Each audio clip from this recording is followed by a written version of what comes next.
हाँ जी, so hello welcome everyone. सो कैसे हैं? एसएमआर ट्रेडर्स के अंदर आपका मोस्ट वेलकम है। सबसे पहले थैंक यू 50 सब्सक्राइबर कंप्लीट करने के लिए। आप लोग बहुत प्यार दे रहे हो, बहुत अच्छा मेरे को लग रहा है सभी चीज़ों में, तो आपका सबसे पहले थैंक यू। अभी हम देखेंगे कि देखो कल होने वाली है 18 तारीख, तो 18 तारीख को निफ्टी कैसे 18 फेब के दिन मूव करने वाला है। वेडनेसडे का कल दिन होने वाला है, तो ध्यान से समझेंगे। देखिए आज मार्केट में एक्सपायरी थी और एक्सपायरी दर में थोड़ा सा आज आप लोगों ने भी हो रहा है अप डाउन काफ़ी ज़्यादा मार्केट में रहा। प्रीमियम्स में अंदर अच्छा खासा मूव था, लेकिन लास्ट में 12 बजे के बाद यहाँ पे काफ़ी सारे लोगों ने लॉस थोड़ा बुक किया होगा, तो क्योंकि उसके बाद कोई खास प्रीमियम्स में मूवमेंट नहीं था। स्काल्पर ने पैसा बनाया होगा। पर्सनली आज मैंने थोड़ा लॉस बुक किया है, क्योंकि थोड़ा सा आज सुबह में कन्फ्यूज़न हो गई थी, उस वजह से थोड़ा सा ट्रेड में दिक्कत आ गया था, बट इट्स ओके। ओवरऑल चीज़ें सारी बढ़िया रही हैं। अभी हम समझेंगे कि मार्केट आने वाले टाइम में कैसे ट्रेड कर सकता है, हमें कैसे मार्केट्स के अंदर चीज़ों को प्लान करना है। क्या मार्केट यहाँ से क्या कंटिन्यूशन मूव दिखेगा अपसाइड में, या सेलिंग के आ सकता है, या कैसे प्लान करें? क्योंकि काफ़ी लोग आप वीडियो बना रही हैं कि अभी अच्छा मार्केट हो, काफ़ी स्ट्रेच हो चुका, अब गिरेगा, यहाँ से बढ़ेगा, क्या समझ में नहीं आ रहा। तो यहाँ पे हमेशा देखो मार्केट में 3 पॉसिबिलिटी होती हैं। पहला, मार्केट ट्रेंड करता है कंटिन्यू, ठीक है, ये होता है फर्स्ट प्रॉबिलिटी। क्या होता है कि मार्केट जो अपना ट्रेंड बना रही है, गैप अप खुले, चाहे कुछ भी हो, मतलब एनी कंडीशन, फर्स्ट कंडीशन क्या, ऊपर खुले, होल्ड करे और यहाँ से धीरे धीरे अपसाइड शिफ्ट करे, ठीक है, ये होती है फर्स्ट कंडीशन। दूसरी कंडीशन क्या होती है, यहाँ पे थोड़ा नीचे आए और फिर यहाँ से कंटिन्यूशन में सेलिंग कर दे, ये होती है सेकंड कंडीशन। थर्ड कंडीशन क्या होती है, ऊपर ब्रेकआउट दिया, नीचे भी दिया, कहीं भी नहीं जाना और यही कहीं पे ये क्लोज कर दे, ये होती है थर्ड कंडीशन। तो ये 3 ही कंडीशन मार्केट में बनते हैं। अब ये बने कैसे, यहाँ पे किस कंडीशन की पॉसिबिलिटी बहुत है, ये देखो उसके लिए अपने को कैंडल स्टिक भी समझनी पड़ेगी, कैंडल्स कौन सी फॉर्म हो रही है, थोड़े साथ में कंसेप्ट भी यूज़ करने पड़ेंगे थोड़े, तभी हम देख पाएंगे ना बायर सेलर का माइंडसेट क्या है, वो भी समझना पड़ेगा। तो मतलब सब कुछ सीखने के बाद ही आप कोई डिसीजन पे आ सकते हो। तो यहाँ पे आपको मेरा नंबर मिल जाएगा, यहाँ पे आप मुझे लर्न का मैसेज कर सकते हो।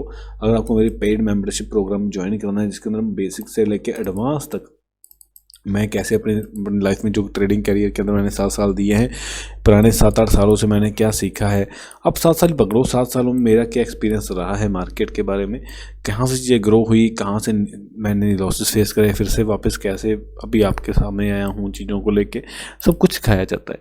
तो आप ज्वाइन कर सकते हो। अभी हम बात करेंगे कि मार्केट में कौन से बहुत ज़्यादा इंपॉर्टेंट रहने वाले हैं, किन के वो मार्केट रिएक्ट कर रही है। देखो फर्स्ट ऑफ ऑल यहाँ पे मैं क्या करता हूँ, थोड़ा इस साइन को आगे तक एक्सटेंड कर देता हूँ, यहाँ पे इसको थोड़ा, अभी हम थोड़ा सा चीज़ों को समझने की कोशिश करते हैं अपने नज़रिए के हिसाब से कि अभी आपको ने को कैसे दिख रही है मार्केट में चीज़ें। सो देखो फर्स्ट ऑफ ऑल यहाँ पे एक मैंने एरिया ड्रॉ कर दिया है 25,580 का, और ऊपर की तरफ तो ये रेसिस्टेंस है ही है। जैसा मैंने बोला कि अगर देखो कल फ्लैट खुल के मान लो इसको क्रॉस करता है, यहाँ पे एक रेसिस्टेंस है, यहाँ पे ये भी एक रेसिस्टेंस है, मतलब एक जोन ही है यहाँ पे। तो अगर इस एरिया के ऊपर एक स्ट्रॉन्ग कैंडल ब्रेकआउट देती है और अपने आप को होल्ड करती है, तो ये कंटिन्यूशन में निकल सकता है अपसाइड में। हो सकता है यहाँ पे मार्केट थोड़ा बड़ा गैप अप खुल जाए, बड़ा गैप अप खुल गया तो उस केस में देखो फिर ऊपर एक गैप पेंडिंग है, ये गैप कहीं तक मार्केट फिल कर सकता है, उसको हो सकता है यहाँ पे प्रॉफिट बुकिंग करे या ऊपर ही क्लोज करे। हो सकता है ऊपर खुलने के बाद, ऊपर जाने के बाद थोड़ा नीचे आए, सपोर्ट ले, थोड़ा नीचे इसी तरीके में बना रहे और यही कहीं पे क्लोज कर जाए, एक पॉसिबिलिटी है। तीसरी पॉसिबिलिटी, ब्रेकआउट देने के बाद नीचे आ जाए या खुलते यहाँ पे नीचे आना स्टार्ट कर दे। ये सारे देखो इसके बाइंग जोन है, बाइंग दस वॉलेटाइल जोन है, मतलब यहाँ पे आएगा, हिट करके ऊपर जाएगा, हिट करेगा ऊपर जाएगा, फिर यही कहीं पे ये क्रॉस कर देगा। सेलिंग का तब प्लान दिखेगा जब एक रेड कैंडल बनने के बाद इस एरिया के नीचे जाएगा। अगर इस एरिया के नीचे जाता है तो यहाँ से अपने सिर्फ ओनली सेल का प्लान है, फिर बाई का हम नहीं सोचेंगे।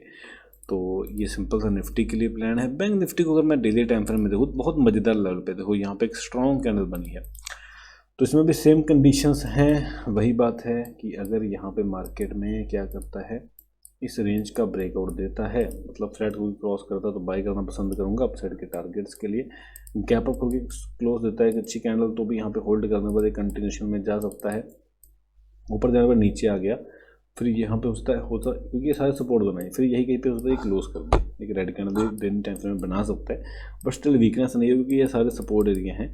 मेनली वीकनेस कब होगी, यहाँ पे देखो ये एरिया है 60,800, मतलब इस एरिया के नीचे अगर आता है उस केस में फिर ये एरिया तक के हम टारगेट्स बना सकते हैं। फर्दर भी बहुत ज़्यादा वीकनेस नहीं है, बट ठीक है, ओवरऑल यही कहीं पे क्लोजिंग मिल सकती है।